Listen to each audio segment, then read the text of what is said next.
Good morning students. आज हम बात करेंगे इम्पैक्ट ऑफ रिवोल्ट ऑफ 1857 की। ठीक है, इससे पहले हमने बात कर ली थी कि जो 1857 का विद्रोह या फर्स्ट वॉर ऑफ इंडिपेंडेंस था उसके कॉजेस क्या थे या उसके पीछे के बैकग्राउंड्स क्या थे, और हमने उसका घटनाक्रम देख लिया था। अब हम देखेंगे इस विद्रोह के क्या प्रभाव पड़े। ठीक है, तो पहला जो है वो है एंड ऑफ कंपनीज रूल। ठीक है, इसका मतलब ये है कि अभी तक भारत में जो शासन का कार्य है वो कौन देख रहा था, वो एक प्राइवेट कंपनी देख रही थी जिसे हम ईस्ट इंडिया कंपनी कहते हैं। ठीक है, जो 1600 ईस्वी में आई थी। ठीक है, यानी कि ये एक प्राइवेट कंपनी थी। और अब क्या हो गया, इस विद्रोह के बाद इससे शासन का कार्य छीन लिया गया और अब जो शासन का कार्य देखेगा अब क्राउन देखेगा। मतलब कि ब्रिटेन में मोनार्की चलती है, राजशाही चलती है, तो अब जो शासन भारत का जो शासन है वो रानी के हाथों में, क्वीन या किंग के हाथों में चला जाएगा। ठीक है, यानी कि सरकार के हाथों में चला जाएगा। तो पहला नंबर ये हुआ एंड ऑफ कंपनीज रूल। इसके अंतर्गत ये किया गया कि एक नई पोस्ट क्रिएट करी गई जिसे कहा गया secretary of state. Secretary of state ये भारत के मामलों का प्रमुख होता था। कहाँ पर? ब्रिटेन में। ठीक है, अगला नंबर है क्वीन विक्टोरियाज प्रोक्लेमेशन 1858। हुआ क्या बेटा, इस विद्रोह के बाद 1858 में एक एक्ट आया, गवर्नमेंट ऑफ इंडिया एक्ट 1858।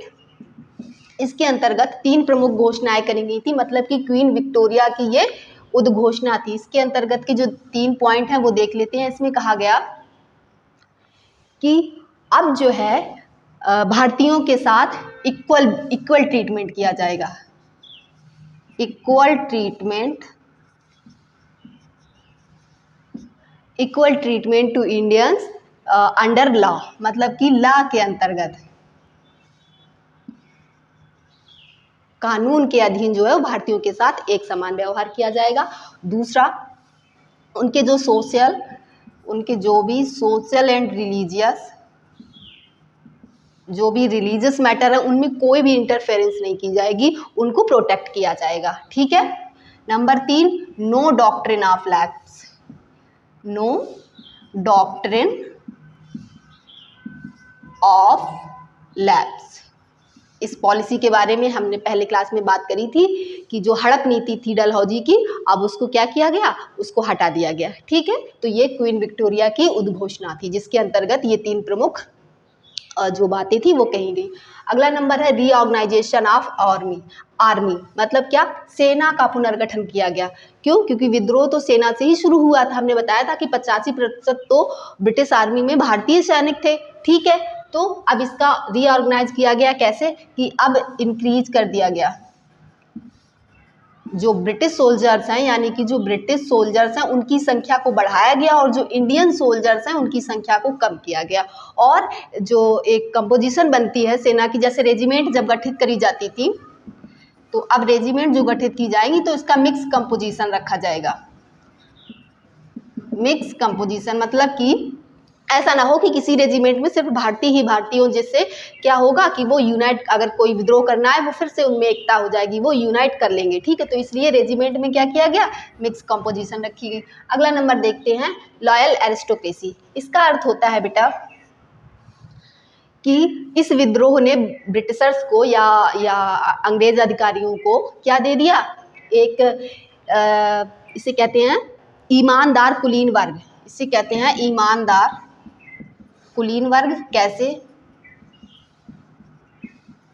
कि बहुत सारे ऐसे स्टेट थे जो 1857 के विद्रोह के दौरान लॉयल बने रहे थे किसके साथ में, ब्रिटिशर्स के साथ में। तो उनको क्या किया गया, उनको प्रोटेक्ट किया गया और उनको अवार्ड दिए गए, उनको रिवार्ड दिए गए। ठीक है, तो उनको प्रोटेक्ट किया गया और रिवार्ड दिए गए। और कहा गया कि जो भारतीय प्रिंस है, मतलब कि जो भारतीय राजा हैं जो, उनको क्या किया जाएगा, इंडियन प्रिंस जो है वो अब भारत में ब्रिटिशर्स के अधीन सहयोगी होंगे, मतलब कि सबऑर्डिनेट एलाइज। ठीक है, सबऑर्डिनेट एलाइज। ठीक है, इसी को कहते हैं रॉयल एरिस्टोक्रेसी। ठीक, अगला देखते हैं नो इंटरफेरेंस।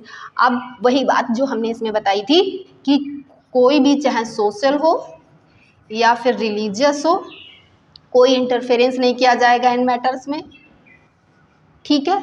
और लेकिन चलो ये बात तो मान ली, लेकिन इन्होंने क्या एम्फेसाइज्ड किया, करने लगे अब ये क्या प्रोत्साहित करने लगे, divide and rule,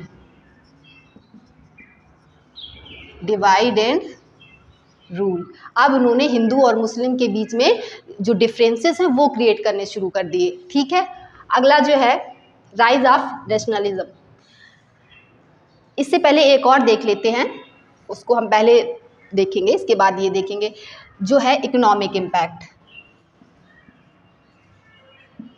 economic impact ये क्या था बेटा, जैसा कि हमने देखा था विद्रोह जो है, हालांकि पूरे भारत में नहीं था, फिर भी उत्तर और मध्य भारत में था, फिर भी इस विद्रोह को दबाने के लिए अंग्रेजों को बहुत बड़ी मात्रा में एक्सपेंसेस करने पड़े थे, एक्सपेंसेस इनके बहुत हुए थे। तो इसलिए किसमें इस विद्रोह को सप्रेस करने में बहुत ज़्यादा खर्चे हुए थे। तो अब क्या करना, अब उसकी भरपाई करनी है, तो भारतीयों पर टैक्सेशन बढ़ा दिया, मतलब करारोपण कर दिया, तो हैवी टैक्सेशन, ठीक है। तो इससे भारतीयों पर अब टैक्स देगा कौन, वो तो भारतीय जनता देगी, उनके ऊपर कर का बोझ बढ़ गया, ठीक है। अगला देखते हैं, ये लास्ट वाला rise of nationalism. Rise of जो नेशनलिज्म है, दरअसल है क्या बेटा, 1857 के विद्रोह से पहले भारतीय जनता ये समझती थी कि जो गुलामी है वो हमारे काहे में है, वो हमारा भविष्य है। मतलब कि गुलामी तो हमने तुर्कियों की गुलामी देखी, फिर तुर्कियों को हटा के मुगल आए, और इसके बाद मुगलों को हटा के अंग्रेज आए, तुर्की आए, मुगल आए, अब ब्रिटिशर्स आ गए। मतलब कि ये तो हमारे भाग्य में है गुलामी, वो इससे लड़ने की कभी कोशिश ही नहीं करते थे। लेकिन इस विद्रोह ने उनके अंदर ये कॉन्फिडेंस ला दिया कि नहीं, हम भी स्वतंत्रता पा सकते हैं, हम लड़ सकते हैं, अगर हम संगठित हों, अगर हम संगठित हुए, हम में एकता हो, तो क्या होगा, हम इनको उखाड़ फेंक सकते हैं, ठीक है। तो इसे कहते हैं राइज ऑफ, भारत में राष्ट्रवाद का जो बीज है, सीड ऑफ नेशनलिज्म इसे कहते हैं, वो पड़ गया इस विद्रोह से, ठीक है। तो हमने ये कुछ महत्वपूर्ण जो बातें थी वो हमने डिस्कस करी इसमें, कि भारत में 1857 के विद्रोह के क्या प्रभाव देखे गए। Thank you.